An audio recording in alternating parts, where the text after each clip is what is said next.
Look, detectives combing through the hood looking for a corpse. Draco hitting, I don't think your body can endure the force. I whipped the fish up with a fucking hanger or a fork. Told that bitch, go ahead, sniff what you want, there's plenty more to snort. I had an outstanding warrant for a short. Turned myself in, rocking Louis and all my jewelry, I wore the court. Welcome back, or to the Hard to Kill podcast. Back in the basement. Fucking finally. You know, we've had a little bit of a break in between episodes. Just life, man. Just life going on. I was on vacation for a week. Takes vacations. You know. I'm a strong believer in vacation days. I also believe in sick time. You know. I mean, you gotta have it. Recreational sports. You know? Recreational sports. That's a good one. Yeah, I do what I can. Is that what you gotta tell yourself to really, put in that effort? Recreational sports? Yeah. Yeah. Well, if I'm going to play any recreational sport, at this age, I mean, I'm too old to be playing flag football. Like, True. You know, I would tear an ACL or something stupid. You go to fucking wall up somebody, you miss, you end up in the woods or something. And you're on ESPN. Yeah. Yeah, I don't need that. But I went to Myrtle Beach. I know you were down there for a while. Indeed. Not Myrtle, but in South Carolina. Well, that's North Carolina. Myrtle Beach is South Carolina. No, you're right. Yeah. I confuse that a lot, actually. Yeah.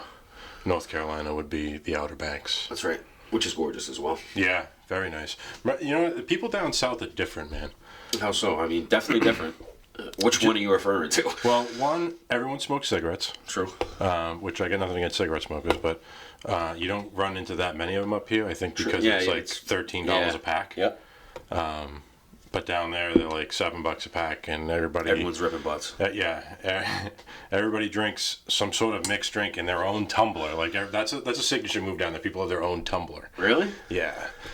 You notice that they have drive-through packies there? Yeah. Drive-through liquor stores? Yeah. Yeah, I didn't try it. Well, it's like in Massachusetts, we have drive-through weed stores. That's true. There's one right down the street. Yep. Right off 146A there. Caroline's? No, I don't know what's this one, the Green Stop, I think it's called. Huh. It used to be a car wash. Really? So you drive in, they shut the doors. No shit. It's all you don't leave the car. No kidding. Yeah. And that's cool. When you're done, they open the doors and you drive out. I like that. Yeah. I wonder if it's quicker to do that versus like point of sale on the inside. I don't know. Well, you don't have to pay for parking. I mean, maybe they have a little parking lot, do they? They must for employees. Oh, yeah. No, versus having like a store and actually having to pay for parking, like for people to park their car and come in. For space? Yeah. It could be. I've never... The Massachusetts, you're allowed to grow your own weed, so I grow my own weed. I do as well.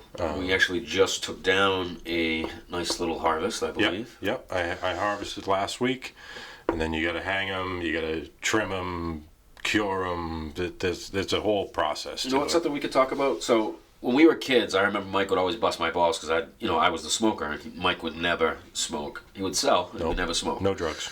So what? Strictly wholesale. Talk a little bit about how once you started realizing that PTSD was something that was happening to you. At first you get the pharmaceutical stuff thrown at you through the VA. Yeah, and all the alcohol that you could fucking ever find. Because you really don't understand what's going on. No, and you deal with things the way you know. So if that's a good way to put it. You know what I mean? Like, I didn't have people who smoked weed in my family when I was growing up. True. So everybody drank, so that's what I did. Went towards the bottle. Yeah, and even like growing up, I didn't smoke pot till I was 25. Yeah, exactly. And the only reason I did is because I wanted to get away from the bottle. And it's done that for me significantly. It's helped me out a lot at that point.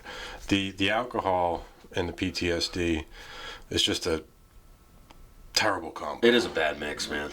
You always think it's good, but it's not. It's really just throwing kindling on a fire. Pretty much. Yeah, because you become comfortable enough in your head to be like, you know what, I don't give a fuck. Right. I'll do that. Yeah. Oh, yeah. Yeah. Want to get another bottle? You probably shouldn't. But yeah, I'm going to get another bottle. I thought about this the other day.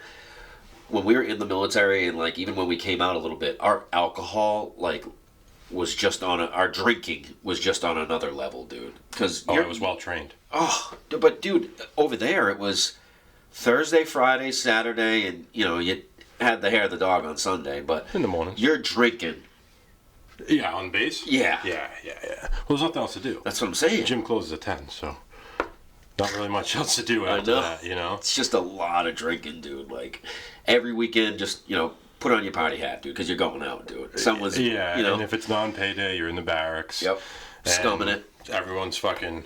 Everyone buys a case of beer and then they tape the empty cans together to make wizard staffs.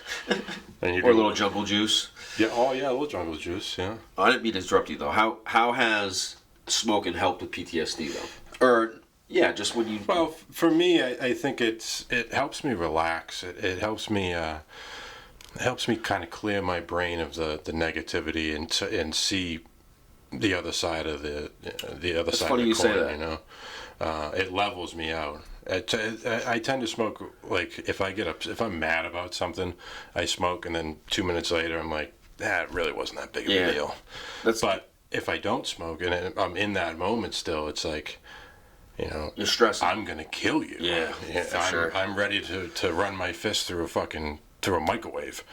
I noticed that when I don't smoke and I feel like I'm being affected by PTSD, my brain kind of lingers on things. And you get hung up on stuff. Yeah, you get like it's never going to change, or just it's so negative, overly negative. But when you smoke, you realize, oh, there is another avenue. Right. I could just do this, or it's not as bad. It makes me take a step back and think, like, all right, instead of dwelling on the situation, let's find a plan. Absolutely, and to somewhat just stay positive. Yeah. And I used to hear that a lot growing up, and I never really took too much stock into it. But it really is, it's real, man. It's true. Like if you just are constantly thinking negative, it's going to affect your life. You're going to make certain decisions that aren't really what you should be doing, versus if you had a positive mindset. Yeah, and it affects everybody's life. It affects everybody around you. Very true. I try my hardest to be positive in each day. It's not easy, but the negativity gets you nowhere. Yeah, that's very true. You're at that point you're digging your own grave. Yep. So the weed for me will help me take a step back and say, all right, here's the situation. This is how we're going to fix it. Like you said, it finds your avenue around. Maybe it's a gateway to get you out of that focused point of anger, or focused point of emotion, to maneuver through it. I really hope that the VA can kind of I don't know, maybe have a new outlook on that someday, because really we could X out a lot of medications that are being overly prescribed, through the VA. I mean, as you know, it's rampant. And I take 200 milligrams a day of Zoloft, and I have for like 8 years, which is a high dosage.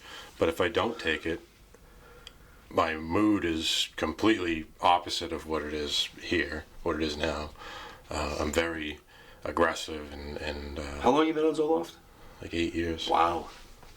Dude, when I first got diagnosed with PTSD, I was in a clinic, and they definitely overprescribed SSRIs, and they threw Zoloft on me, and I think I was on it for 5 months, and I started seeing that I must have been getting overprescribed, because I was just too lackadaisical, too happy with, really not me. Yeah. And if you can notice that, I think that's, I don't know, for me, it just weirded me out. Not weirded me out, but just sketched me out more, because I feel like we don't really know enough about SSRIs right now, because it hasn't been out for long enough. Right. People haven't been on them for long enough to have documented, research on it. So, who knows ultimately what else they're causing, but I hate to say that when you've been over here on it for 8 years, but it takes, I think, because I've tried to get off it before, because I just don't like being on medication. I don't like being dependent on reliant anything. on something. It's scary. Yeah. But if I don't take, now keep in mind, these are drugs that were prescribed by the VA. Think about that. Like, this is stuff that we were told is okay. Yeah, they were, especially when I first came back, anything, you had any kind of symptom, they had a pill for it. Yeah. Now here I am. I've been on the medication for 8 years. My dosage only goes up every so often. And if I don't take those meds by the second day, I'm in withdrawal. Yeah, and you're hurting. Yeah. Yeah. You're and that's a different type of withdrawal, dude. That's a brain. It's not really a physical withdrawal. I mean, I get twitches, and you'll get. I know what you mean. You get like nerves that feel weird in you. That's what I'm talking about. That's why it scares me, dude. It's totally different. It's when your brain is withdrawn off something like that, dude. I know exactly what you're talking about. Yeah. It's very hard to describe. That Zoloft is essentially providing the serotonin. Yeah. So does that make your body not produce it, kinda? I don't know, but I know if I don't take the meds, I'm miserable. And who has time to be miserable all the time, dude? You know what I mean? Like, we gotta work. We gotta work. I can't afford it. I can't. I have to do it. I have to. I know exactly what you mean. Which it sucks, man, because I don't want to be. I don't want to be on medication my whole life. I know. But I also don't see another path. Yeah. Getting older is scary, man, because you start to see, if you do stay on certain things, it may cause this, it may cause that, and yeah, and these people don't know. Like, I don't know anybody who's been on SSRIs. That's what I mean. You have no one to talk to. Yeah. That's what I'm saying. It's scary because there's not enough research on it, dude. But it helps you in the moment. At certain times, it's all that matters. Yeah. And that's that mindset that we have as Marines. Always staying operational. Right. Always taking care of yourself. You know what I mean? Patch that fucking wound up and get the fuck back out there. Right. And that's been embedded into us for, since a young age. Yeah. I mean, it's still that way. I still live my life that way. Not much will stop me from my day-to-day operations. It's an old habit that's very hard to break. Yeah, I can remember taking like 3 or 4 SSRIs at one time. The same here. I had a Abilify, Zoloft, President, dude. Sertraline. Just having common sense, dude. 4 meds to piggyback off each other, dude. Off me just saying, hey, I'm down. Right. When weed, smoke this doobie, you'll be fine. Right. We grow up from an era that weed was terrible. Yeah. It's a very hard drug. I mean, it's the gateway drug. Yeah. Yeah, the weed's gonna kill you. When really, weed is the thing that is the safest thing for you. I mean, people use it to come off hard drugs. I mean, yeah. I really hope that someday the VA could kind of look at that and try to loosen up rules on, possibly. I mean, is the reason that it's like that is because it's still federally illegal? I would think that that's the only thing that holds it back. I hope federal illegalization. Until it's federally legal. I mean, essentially, it's we're a branch of the federal government. Yeah, we're a piece of the federal government. That's true. So until they say yes or no, that's the green flag, really, right? Yeah, and I have a couple of cop buddies that they can't smoke either. And these dudes they do this kind of shit every day. Ugh. So high paced, stressful, nonstop. Yeah. And it's like, you want us to become alcoholics? You want us to hit the bottle? Well, dude, that's I was talking to my boy, and he's like, a lot of them are alcoholics. A lot of them are closet booze bags. Yeah. And I'm not saying that because I blame you for it. No, absolutely not. It's not where it comes from. I definitely think that Officer Smith or whoever, when he gets home from his shift, maybe he wants us to take a couple of hits a week before he goes to bed. So maybe it'll help him sleep. But you know what I mean? But there has to be something we're not seeing, because otherwise it makes no sense for it to be federally illegal at this point. It's sad to say, but I think it's mostly illegal like that because they don't have a peace. Well, yeah. It took so long to legalize because they weren't making money. And then you look at states like Massachusetts and Colorado that have in Illinois who have recreational marijuana, and their roads are paved. Oh, their signs are nice. Amazing. You know what I mean? Their parks are always clean. Yep. Little things. Yeah, I mean that revenue that you generate, federally they're not taking it, and they're missing a ton of money there. Yeah. That's going to the states, which I have no problem with. It cleans my state up. But ultimately, if you follow the money, you really see everything. That's how it is in any operation. Yeah. in any sense. Really is sad. Yeah, it's not good. We'll do a little recap of our last episode. Yeah.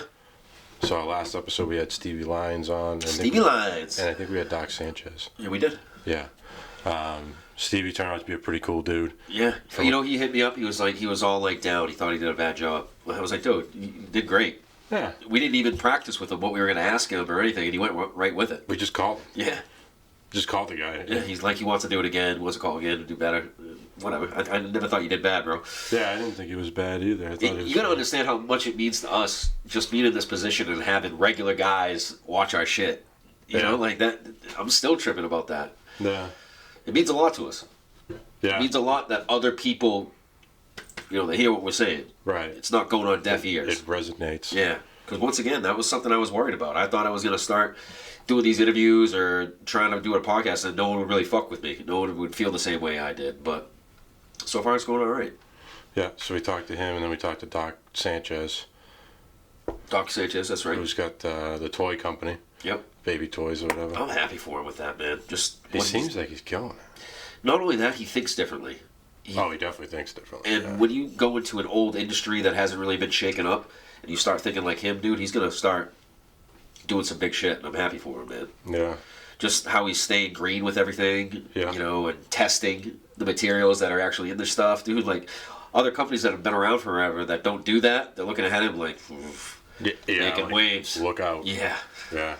Yeah, shout out Doc Sanchez. Yeah. Dude, keep killing it, bro. That's a big thing. It's such a niche market that I remember when you were saying he does baby toys. I'm like, I know, he said that to me at first, and I was like, what the fuck? Do you get into baby toys? He's got kids. He sees what they need. I get it now. Yeah. But outside looking in, I'm like, how the fuck does somebody get into a multi-million-dollar operation like this? Yeah, I know.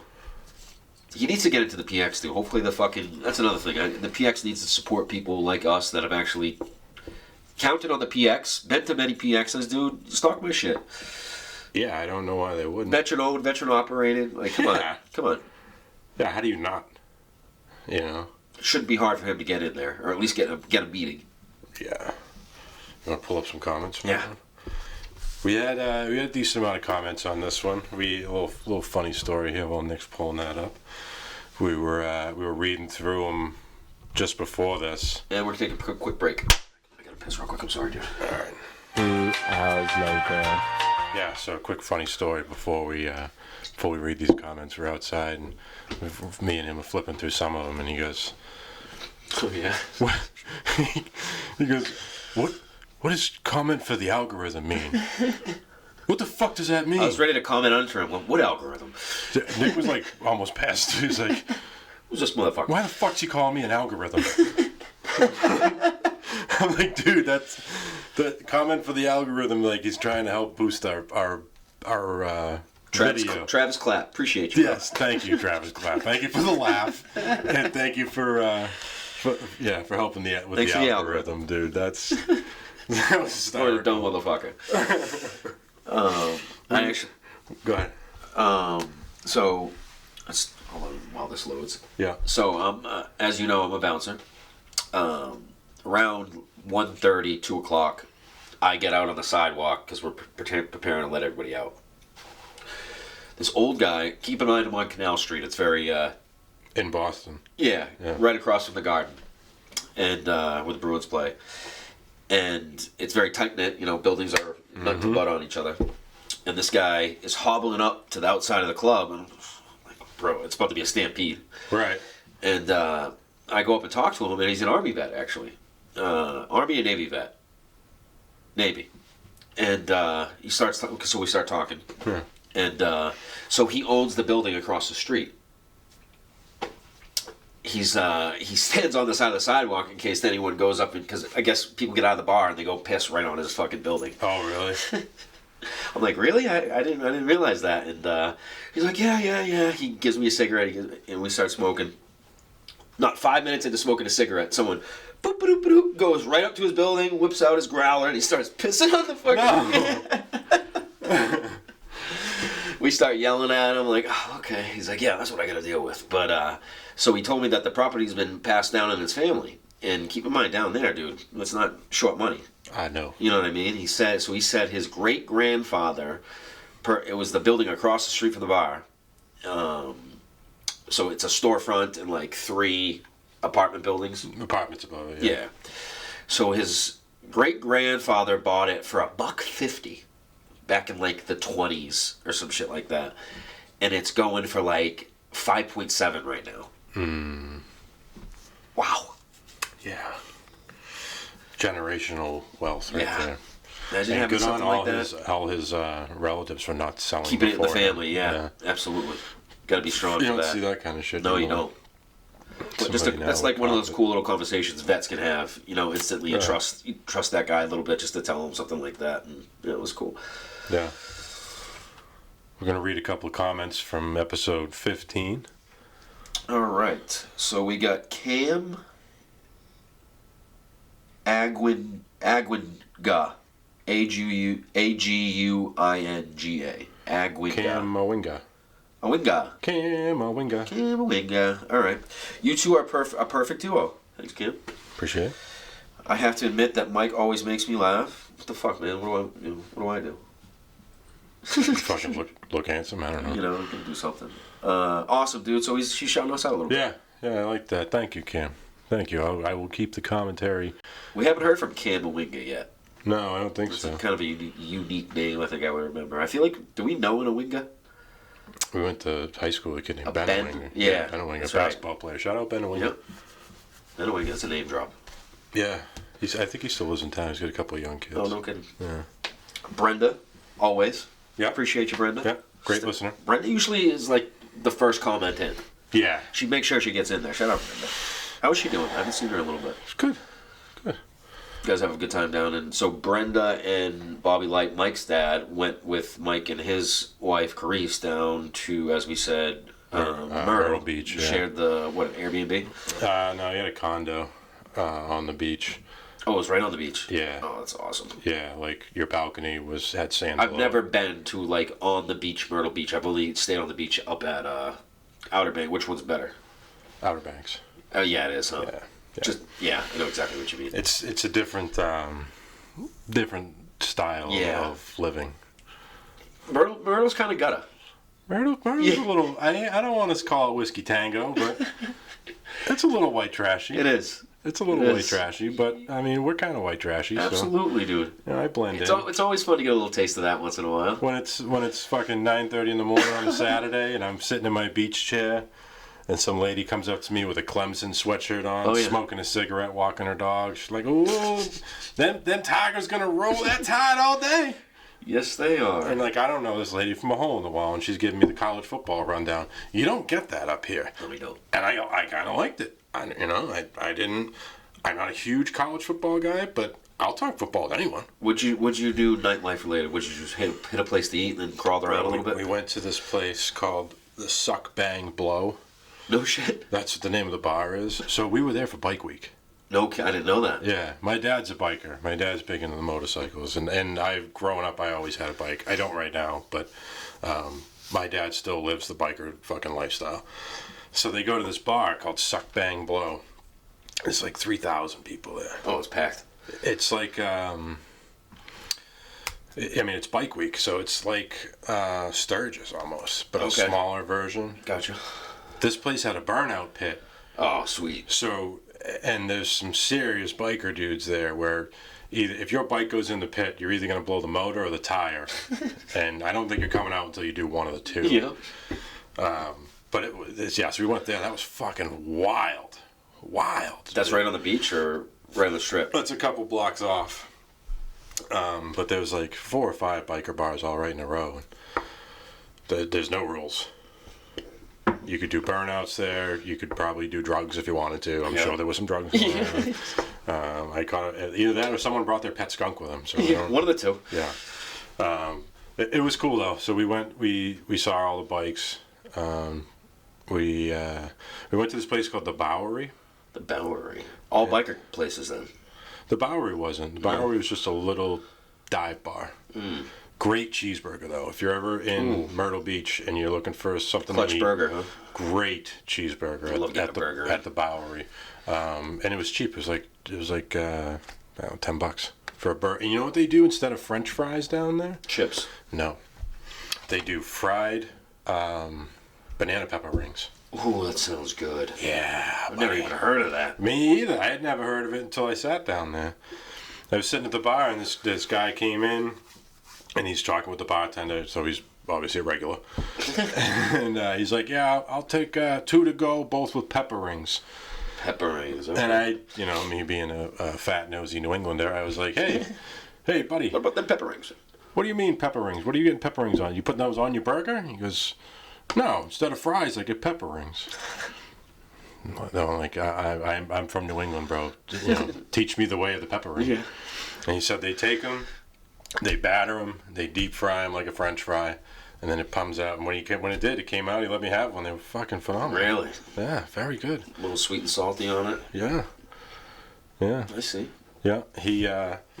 Then that guy was having his drink, and he ordered another beer, and his food was already ready. My dad looked at him like, hey, that food's gonna get cold, and he looked square in his eye and goes, what are you, my wife? my dad's like, no, sorry about that. I was just kidding, man. I'm sorry about that. He doesn't usually get that. No. Oh, that's what are you, my fucking wife? The food's gonna get cold. Yeah. Fat Yeah, ass. like, Bob, you could just ask him for a bite of the burger. If you were that hungry, like, you could have just What's next? asked. White girl? Yeah, oh yeah. That's just. He's always such a subtle smart ass. And he slides it in. Sometimes people don't even notice. I know. It's the best when they don't notice because they'll give you like a wink or something. Yeah. Food's getting cold. Oh yeah, it is getting cold. Yeah. No, wait a minute. Bobby Light. That's Mike's dad for you. That's how he is. Okay, so Brenda shouted out Stevie a little bit. Stevie, see, you didn't do bad, my dude. Mm-hmm. Brenda's giving you love. That's hard to get. Stevie Lyons, what a good guy. That's awesome. Keep up the good work, guys. I like starting my morning out with a coffee in this pond. I often like to start my morning like that as well. Usually I'm driving. Yeah, no coffee. Usually one of these. Gotcha. And start the morning off with something with caffeine, and I'll get my mind stimulated by some kind of new podcast or just one of my regular podcasts that, a new one for that week, if you will. Some conversation. Yeah. Yeah, gets you tuned for I mean, you're a morning guy. Are you still doing tunes in the morning, or you got a pod? No, I don't. Well, I do. I'm actually, just last week, I've been a diehard Greg Hill. Really? Which, if any of you guys are from New England, you know Greg Hill from the Hillman Morning Show. It used to be on WAAF. I was a huge fan. Clutch radio station. It was the best morning radio show around. Then he switched and went to a sports radio station, and the show's still pretty good. He must have got paid to do that movie. Yeah. AAF was significant. You know what I mean? Yeah. So he went to another station. Long story short, he got a whole new cast. They do a new show. Does he have a whole new cast? Yeah. He didn't bring anyone with him? He's got Danielle, right? She's gone. Really? Oh, yeah. Canned. See you later. Really? She's on like Country 102.5 now or something. I thought he liked her. I don't think the crowd did. Oh, gotcha. I never liked Danielle. I wasn't a fan myself, but anyways, he's got this new show, and usually that's what I listen to in the morning. Now, my daily driver pickup is an 09 F350. Yep. I drive it back and forth to work. Yeah, no radio. Yeah. No radio. It just seems like a common thing in my life that my vehicles just don't have radio. So when I don't have a radio, I bring my little Bose speaker and I just put a podcast on for my Spotify. Nice. In the mornings, I was streaming Hill's show. So a lot of people do that then with Spotify. Because when Dickie told me to put it on Spotify, I wasn't really thinking because I don't use Spotify for much. But I use it for everything. I think we have similar amount of viewers to YouTube on Spotify. Yeah, and the videos are on Spotify now too. Oh, ours are? Yeah. I didn't know that. Yeah. Oh, cool. Well, you can get them through there. Gotcha. The link's there. Yeah. Okay. I'm more so thinking how many people are listening to us versus watching us. Yeah. I wonder if we have more. I haven't seen the analytics on the hearing on the listening. No, I haven't recently. either. I haven't either. But that's Dickie. Yeah, he's got all that shit. But it'd be cool to see. Yeah. So we have the amount of people I know that use Spotify, like compared to other like Apple Music or YouTube. I mean, everyone has YouTube, but not a lot of people use it. No, a lot of people, like anyone who wears earbuds or something, that's not It's not like this. They don't have time to sit there like this. You know what I mean? Yeah. They listen to stuff like that. But that's cool. Brenda likes to start a morning like that. Oh yeah. We'll read maybe one more. All right. What else we got? Dude, the Man Cave's always up in our comments. That's funny. The Man Cave Show? Yeah. Those are good dudes. Oh, this is a good one. Okay. So, Joseph Grattan. Joey. Joey G. Joey Bag of Donuts. Found you boys from Nick's interview on Soft White on the Belly. Shout out to the Soft White. He lives up in Concord, New Hampshire. So everything you say and do makes me laugh, as I always feel I have known you my whole life. You don't say. I get that too. I understand what you mean when, you're around people from New England or up north. You just vibe with them a little bit better. Well, yeah, you're all going through the same misery. Yep. So his brother-in-law is closer to me than my own sibling. He was a Marine and he just got out. His family and his family just completed the VA loan for the second time, and it's not scary at all. In all seriousness, I am a credit expert and can help with getting that score up and other assistance if you need the help. Awesome. I build new homes for a living. I know your father did as well, Nick. I will also hit up the GoFundMe. Let's get it. Sweet. Awesome. Thanks, Joseph. I appreciate that, buddy. We should have, if he's a credit expert, we should have him called in. Yeah, Joe. So maybe we'll set that up. Joseph, hit either me or Mike up on Instagram. Shout out your handle real quick. Mike Arbo 51. And I am Snap like a 7.62. 7.62? 7.62. Or just hit the hard to kill. Oh yeah, or just hit the is it Yahoo? No, it's Gmail. No, the hard to kill Instagram page. Or just hit the Instagram page. It's the handle's usually at the bottom of the screen, I believe. Yeah, there's ways to get in touch with us. If we can get, if I can get you, we can get your phone number somewhere through there. Yeah. Hit us up somehow, either at the top of the Soft White Underbelly. I believe I have our Instagram handles and the podcast handles in the comment section, so check that out if you can't find it. Yeah. But we got one more right here. This is John McDonald shouting Mike out for never finishing his story about horseshoes. Yeah. He said it sounded like it was going to be a good one. I don't even remember what the episode. There's a lot of stories about horseshoes. I think you had just talked about horseshoes being a recreational sport. Yeah, I still. Yeah, what was the story?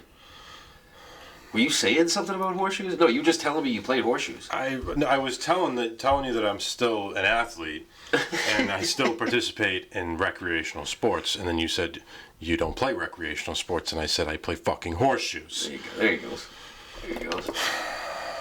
Jesus Christ! And it's intense too. It's kind of like. Dude, you ever been bodied by a 75-year-old man? Had horseshoes on a Tuesday night? Yeah, huh? They play a lot. And then he tries to shake your hand like he just had the best day of his life. And it's like... Sunned you? Buddy, good job. You just whooped my ass. Yeah. It was a valiant try. Right. You had an AARP card when I was born. And you just kicked my fucking ass. He's over there in the pens. Yeah. Motherfuckers. All right. Our first sponsor, remember Corey was our first sponsor? Yep. Uncle Donnie's Bear Soap is live. Oh, he is? UncleDonniesBearSoap.com. Go check it out. That's our boy Corey, a.k.a. Shout out to Corey. Uncle Donnie. Yep. When we were first getting started, he threw us some coin to kind of get us rolling here, and that was a huge help. Yep. We got to get some of his fucking bars up here, dude. I have one upstairs in my shower, but it's not. Yeah, we don't want that. Yeah, one. No. You don't want that one. But dude, I've had the same bar. Like it lasts forever. Really? Yeah. It's you ever heard of like Dr. Squatch? Yeah. It's the same. It's called tallow soap. It's the way that they make it. Yeah. So he makes his out of bear tallow, bear fat. He's got. Anyways, go to UncleDonniesBearSoap.com. If you buy a bar of soap there and you put in the comments "hard to kill," it's 5% off. Bam. 5% off. Get you some soap. Right off the top. It's fucking great soap. Wash them balls. And my dude, Donnie, he hunts the bear, he kills the bear, he processes the bear, he eats all the meat. All done in-house. It does, seriously, yeah, we might, yeah. Maybe we'll get some footage of the fucking operation over there, but he does he's the most outdoorsy guy I know. He does everything himself in there, renders it all, and then produces it into soap and sells it. So... It's men's fragrance soap. It's really good for your skin. It helps not have it dry out like gel body wash. Oh yeah. But yeah, check it out, UncleDonnie'sBearSoap.com. Again, in the comments if you Who's order. Donnie? Uncle Donnie? Yeah. How did you come up with that? Well, Donnie Berger was his real. I'm not going to give you his government name, but his first name's Corey, and That's what I'm saying. his drunk alias used to be Donnie Berger. Gotcha. Now, Makes sense. Donnie Berger, when his sister had her first son, I was joking around and called him Uncle Donnie one day. Stuck. I've been calling him Uncle Donnie for like 10 years now. And, you know, no one else does either. Like, I'm the only person who calls him Donnie. Yeah. And I don't even think of, like, I wouldn't even say Corey. You know, I would feel weird saying it. Like, That's Donnie, hilarious. Uncle Donnie. So, he was making that bear soap company. He's like, dude, I don't know what to call it. I'm like, Uncle Donnie's Bear Soap. He goes, that sounds pretty good. I'm like, yeah. It's stuck. Yeah. Nice. So you kind of made it. Kind of. Nice. Yeah. Yeah, so now he's shipping those bars all over. He just shot a bear Shut a bear. last weekend. Did he? Like, big bear. Like, we'll have Damn, we gotta get the pictures, bro. we'll have Dickie put the picture in right Yeah. here. Whammy. Big ass fucking bear. No kidding. Yeah, guts it, harvested it, the whole nine. Has the I'd skin. like a video of that process. Corey doing it especially. We got to get him on to talk Yeah, about we do. that. We do. He was like, he wants to take us on a bear Why hunt. haven't we done that, dude? Corey, let's fucking do that shit. He goes to Canada and goes to British Columbia. Or at least just get him on here to talk about it, dude. Oh yeah, That'd be a good pod. he'd love to talk. We'll get him. Maybe we'll get him this weekend or Yeah. something. We'll have him bring some bars of soap with him All right, let's do that. and get him in here. He's a good dude. He's a good dude. UncleDonnie'sBearSoap.com. Okay. So coming up, we have today. We're shooting on a Sunday after a big Patriots win, like normal. Hi-yo. Kick them in the dick on that one, dude. Look at shout out to the new quarterback too, dude. Because it's Zappy. Clap along if you throw touchdown passes to Dude, they shit Jacoby all over him, Ellsbury. dude. Jeez. Yeah. Jacoby, he used to be better, dude. Oh, they haven't. I thought he was done all right the when he ball. played for us. Yeah. What do you have? 3 picks? 2 or 3 picks? Yeah, one in like the first 3 plays. Yeah. Unfortunate. Bad. But he's. I got my buddy Jake Naylor, who I went to Afghanistan with. Great kid, another engineer, fellow sweeper, fellow combat veteran. He'll be here Saturday, and he is a diehard Chicago Bears fan. And Monday night, the Patriots play the Bears in Foxborough. That's right. I happen to be a Patriots season ticket holder. He will be there. I will be in attendance. And Jake's flying out with his girl. The 4 of us are going to go to the game. So I'm going to show him a little Foxborough tailgate. Nice. Show him how we do it here in New England. You should vlog it for us so we can post it on the channel. Yeah, I will. Give a little trip for I'll us. take the camera with me. Yeah, do that. But he's going to do an interview with us too. So Saturday, he'll be here Saturday. Shit, dude. What if I came out for the pregame and we did an interview there?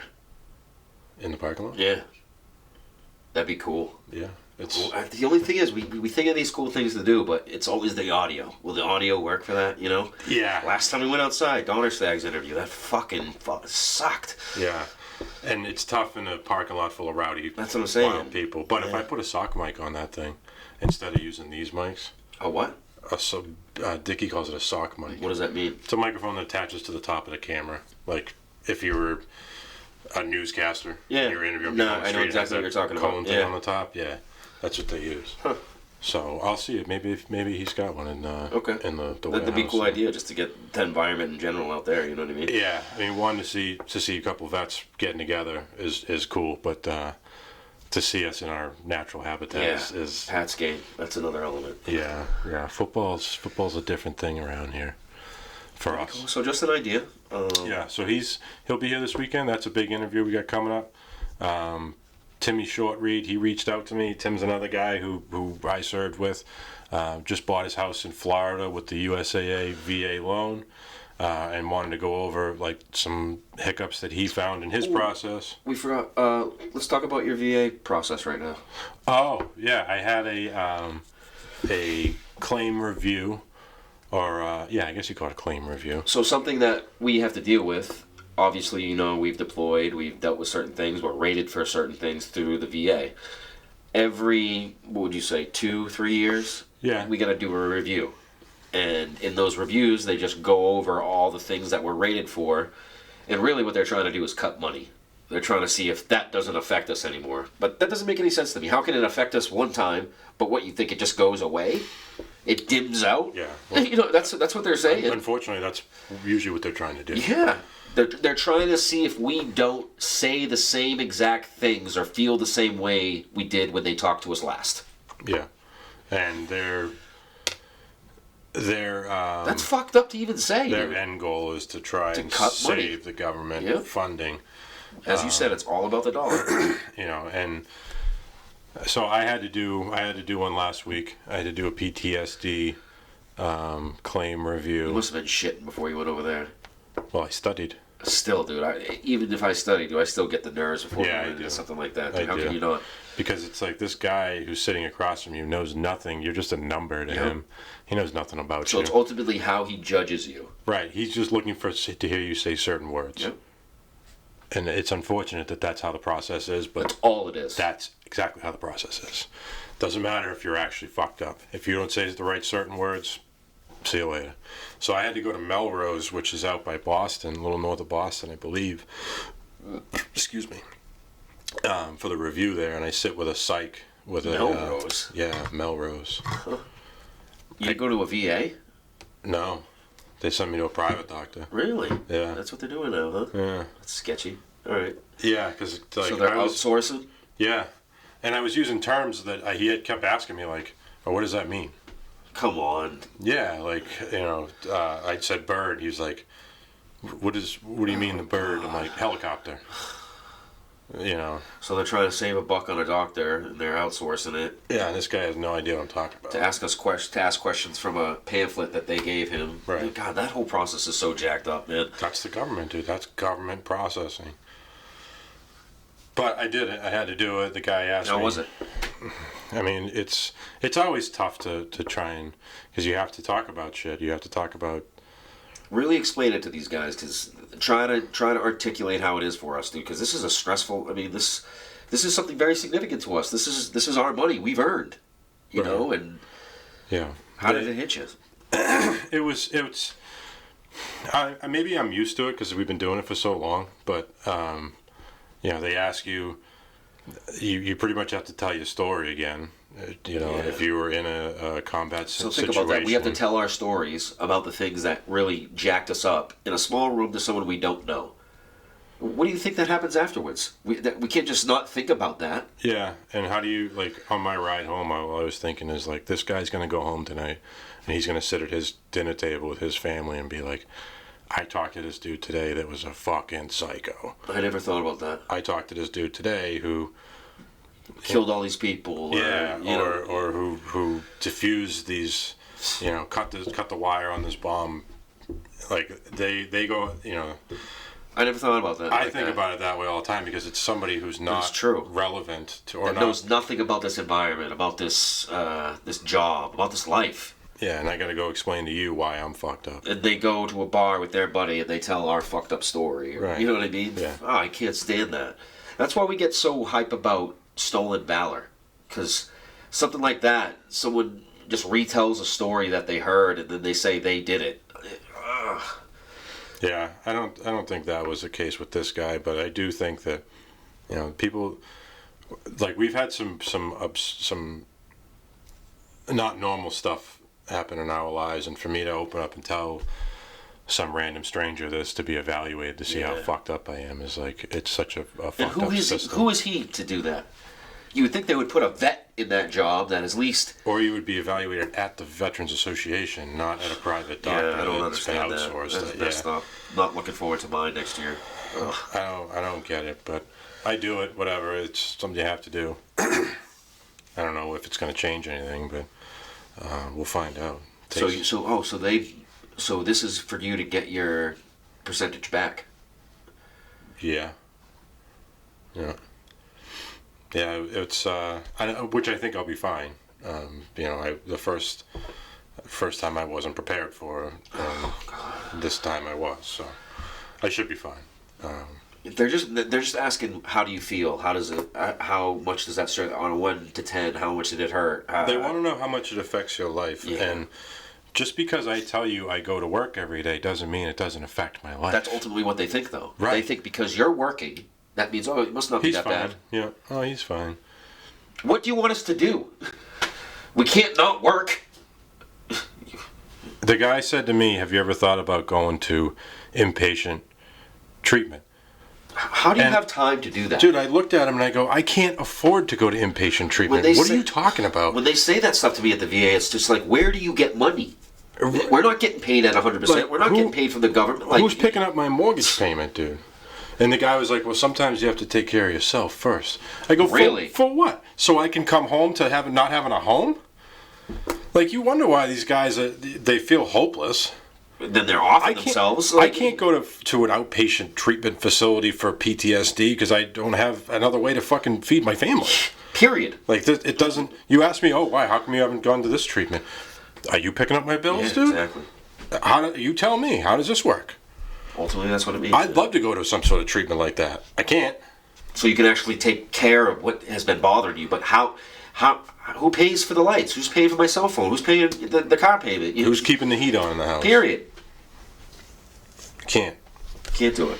So it's, all the, like, I was, and I didn't mean to snap at that guy, but I was like, are you kidding me? Well, it's annoying when someone makes it seem like it's so simple. That's what, he made it seem like it was like, oh, why don't you just go?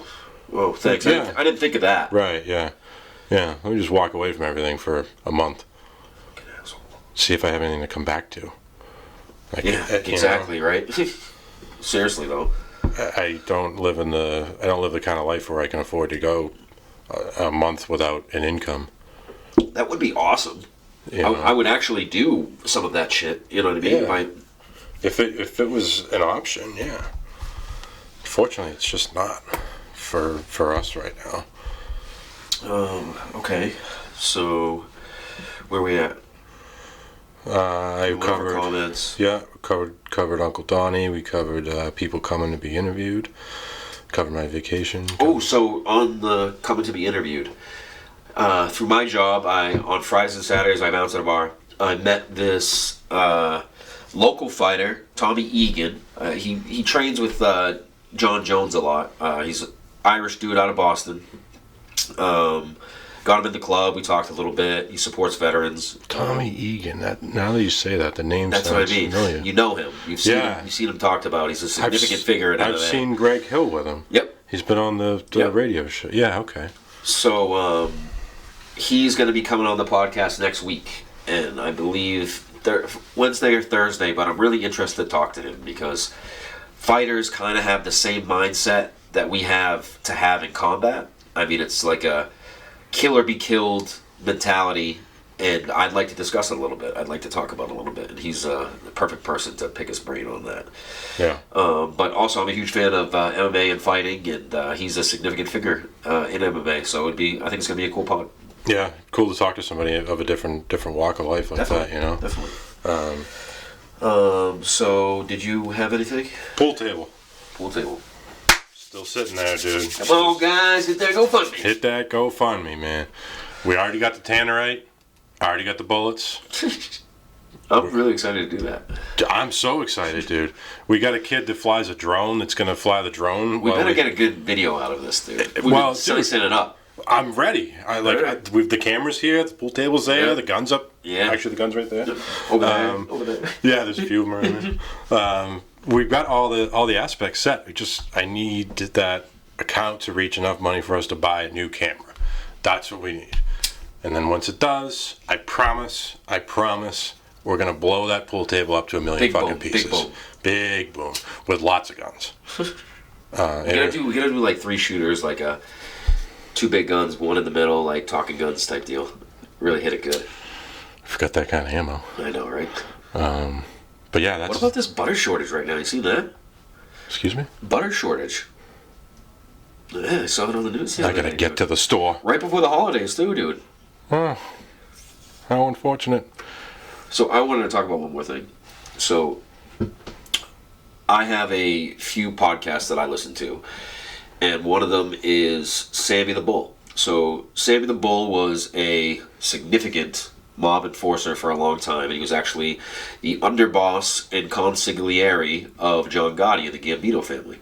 So he was high up in the hierarchy, dude. Like, he was the guy that was doing shit on the street level.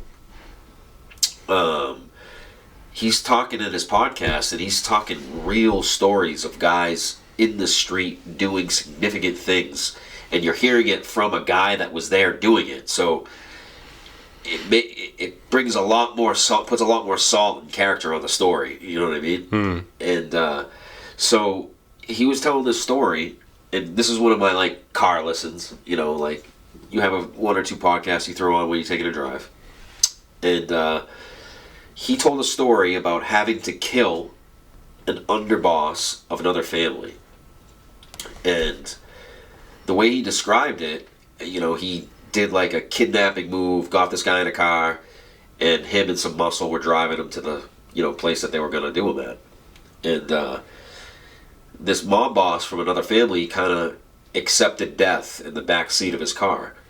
And he kind of didn't fight, didn't, you know, argue with Sammy or anything. He just accepted, you know, the situation he was in. And he told Sammy how he wanted to die. He said, you know, make sure I get an open casket, make sure I die with my shoes on. And that just hit Sammy a certain way, because when you're going to kill someone, you don't want to know them. You know, you don't want to know good things about them or talk to them. You just want to get it over with and get out of there. And that's not what happened for Sammy. I mean, he actually fell in love with this guy's character, and it hit him differently because, you know, he's about to axe this dude. And he said in this podcast, it's something I think about to this day. And, you know, dying with his shoes on kind of signified to that guy's wife that he wasn't just like shot down like a dog in the street. Like, he was, you know, handled by the life that he was in. And that kind of correlated to me to certain things that we do and how we are as Marines. And it's not talked about enough,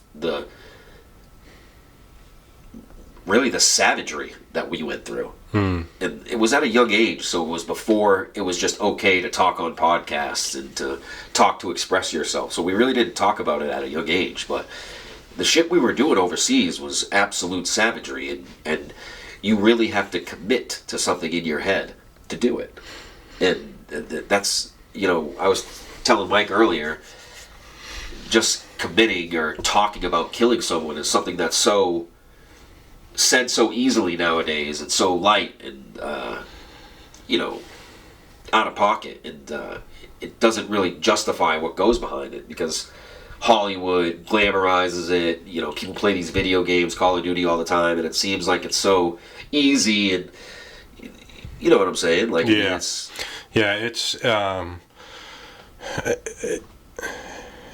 like it's dumbed down. Like, I don't want to say dumbed down, but I hear what you're saying. It's got less effect. Yeah. Less effect. To somebody who's never been in those scenarios, but to somebody who has, like, if I look at you, like, I would never joke around and say, "Oh, I'm going to kill you." If I say it to you, I mean it. Got to. I don't say that kind of stuff because I know how it actually goes, and yeah, it's too dramatized nowadays, or too normalized nowadays to use that kind of terminology, whereas guys like us, like, I use that terminology in serious manner. Yeah, like, you know, I wouldn't joke with somebody like that, because that's a serious fucking thing, especially when you've seen it happen. Like, it's not something to play around with. But yeah, like you said, dude, kids nowadays, they speak foolishly, and that's going to show when, I mean, something happened. I mean, look at the era we live in right now, and I hate to bring politics into this, but look at what's going on with our military right now. I mean, just the other day we bombed a gas pipeline from Russia to Germany, and then we circumvented that and started supplying gas to Germany. I mean, I think through NATO or some other way. But as you said, it all comes down to $1. Yeah. But why the fuck are we poking Putin like this? He's not just going to fucking roll over and not do anything. Like, I don't want to fight another war. You know, like, we went through this with Afghanistan, and we don't need to be involved. No, we don't need to be involved at all. and I don't understand why people want to be involved so badly. Like this, we've said it over previous wars, the military-industrial complex. War makes money. Yeah. So if they can have the war on someone else's turf, they're still making that fucking money. And they're trying to make you guys, or make us, in the media, they try to justify, like, we're saving Ukraine. People put flags out in front of their house and shit. Do you really know why you're hanging that flag? Yeah, you people have no fucking idea why they're doing that. They do that shit because it looks cool on CNN to support somebody like that. That's all it is. Yeah, like, you guys don't really know what the fucking war is like. Do you really know what's going on in Ukraine? Like, what's behind it and why they're fighting? Like, I doubt it. I'm not saying that I'm... And how it's funded. Yeah. Exactly. I'd love to talk about how it's funded. It's funded by America. Think about that. $30 billion is what they sent over there, dude. And you got guys like us who can't afford to go to fucking outpatient treatment. Or get treatment, period, for PTSD. I mean, that not just us, but that money could have been spent elsewhere to service us as a country. Correct. But no, it's getting sent to the Ukraine so they can fucking do what with it? I don't... Probably furnish an office somewhere. No. What they do is they send them money so they can buy weapons from us. Yeah, it's called exactly. The military-industrial complex. It's been around for a long time. The wheel keeps spinning. Yeah. And some people think that, they just do what they're told.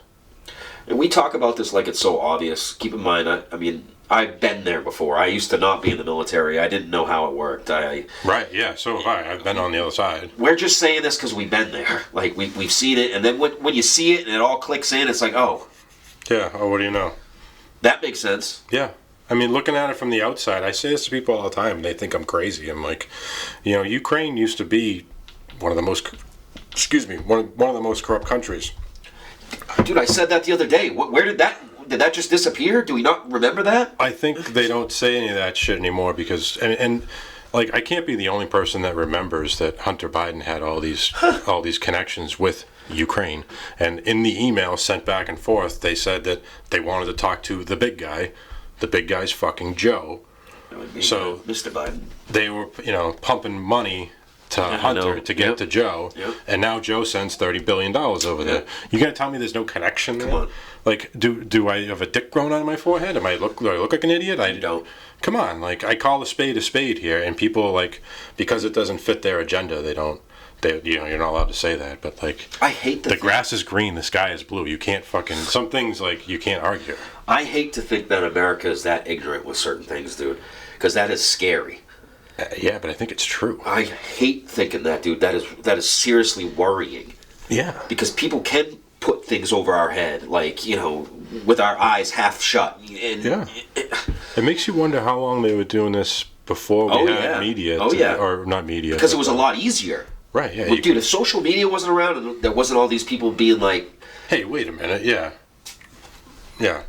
That wasn't around. I know, and that's why I think that, that maybe that's why we were so revved up to go to Iraq. I was just going to say that. And now I'm starting to feel like that dumb fuck. Yeah. But I like to shield it with, like, guys my age were over there and they needed help. And ultimately, I just wanted to join the help. I didn't want someone like him or someone like, someone else that we know just to die over there. Maybe we were wrong in how we initiated it, but we were there. Yeah, once you're in, you're in. Yeah. But we got some good interviews coming up. We do. And guys, we strive to stay consistent with you. I promise. Yeah, it's a battle. It's tough. I mean, Nick works nights. I work days. Nick works weekends. I work weekdays. Nick lives in another town. I live here. It's tough, man. I'm married. He's got a significant other. We've got a lot of shit on our plate. And trying to find time to do this is getting harder and harder. But, we're going to stick with it. We're definitely still... But keep in mind... Still trying to do this. We have lives. Right. And this is something that's growing with us. And we're trying to stay with it. Like, we're trying to update our equipment. We're trying to give you well-versed episodes. And it's a process. Yeah.